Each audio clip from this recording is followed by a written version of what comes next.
پاکستان کے قبضے والے جموں اور کشمیر میں جو بغاوت کی آگ لگی ہوئی ہے اس میں کچھ اور گھی ڈال دی گئی ہے۔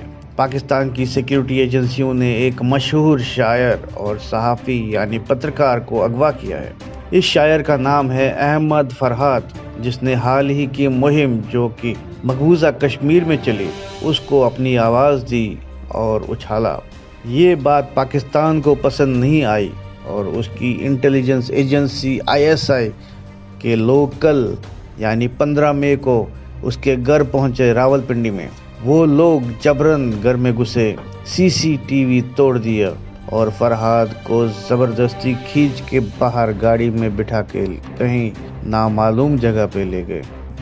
گزشتہ کچھ دنوں سے کشمیر میں احتجاجات جو ہیں وہ جاری تھے، آپ سب کو پتہ ہے، تو اس میں احمد فرحات نے بہت زیادہ کوریج دی اس سارے مدعے پر، اور سب سے زیادہ جو ووکل تھے وہ احمد فرحات تھے۔ لیکن اب جو ہے وہ میں آپ سب سے گزارش کرتی ہوں، سب کشمیری میرے جو بھائی ہیں، میری بہنیں ہیں، ان سے گزارش کرتی ہوں کہ جس شخص نے آپ کے لیے اتنی آواز اٹھائی ہے، آج اس کو آپ کی ضرورت ہے۔ آج آپ جو ہے وہ اس کے لیے آواز اٹھائیے اور ہماری آواز کا حصہ بنیں۔ یہ طریقہ وہی ہے انفورس ڈسپیئرنسز کا جو کہ پاکستانی ایجنسیز استعمال کرتی رہتی ہے۔ POJ کے اور بلوچستان میں دونوں قبضے والے علاقے ہیں جو ہے۔ اس واقعے سے کشمیریوں میں غصہ اور بڑھ گیا ہے۔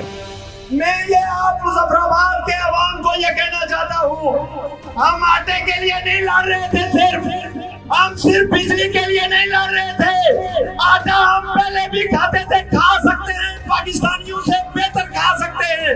بجلی ہم خود پیدا کرتے ہیں، ہم اپنی آزادی کے لیے لڑ رہے ہیں، اور مظفر آباد کے اس خون کو ان ناپاک فوجوں سے آزاد کروانے کا ایک ذریعہ بنا کر یہ جو چکلا ہے یہاں پر 53 چوروں کا، اور یہ جو ان کے آگے حرام خور بیوروکریٹس ہیں، اس دھرتی کو ان سے پاک کروا کے یہ جو مارا ماری ہے اس کے پیچھے بڑھتی ہے، یہ جو مارا ماری ہے اس کے پیچھے بڑھتی ہے۔ ظالموں حساب دو، ظالموں حساب دو، ظلم کا حساب دو، ظالموں جواب دو، دہشت گردی ہے اس کے پیچھے بڑھتی۔ بلوچستان جہاں پر بھی پاکستان کا قبضہ ہے، وہاں سے بھی غصے کی آوازیں اٹھی ہیں اس واقعے کو لے کر۔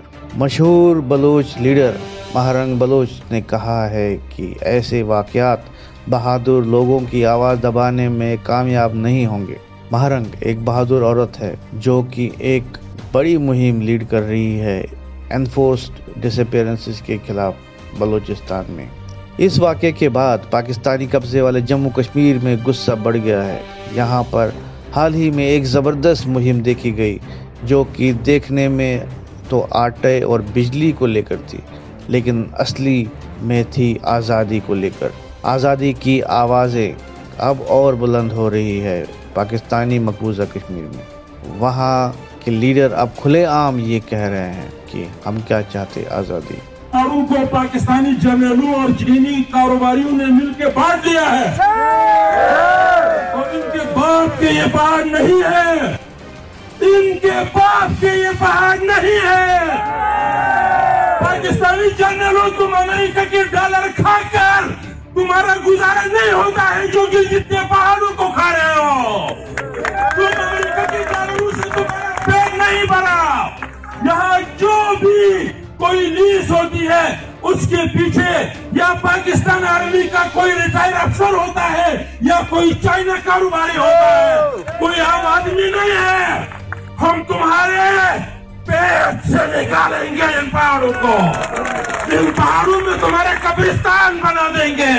تم کیا سمجھتے ہو تم یہاں سے سونا نکالو گے، تم اپنی ہڑیاں نکالو گے یہاں سے۔ پاکستان کو ایک ریاست کے طور پر دیکھنا چاہتے ہیں، ہم کشمیر کے برابر اس کی حیثیت چاہتے ہیں، ہم کشمیری کی طرح یہاں صدر چاہتے ہیں، ہم کشمیری کی طرح یہاں وزیر اعظم چاہتے ہیں، ہم کشمیری کی طرح اپنا جھنڈا چاہتے ہیں، ہم کشمیری کی طرح اپنی ترانا چاہتے ہیں، لیکن چاہیے وہ اچھا شی ہے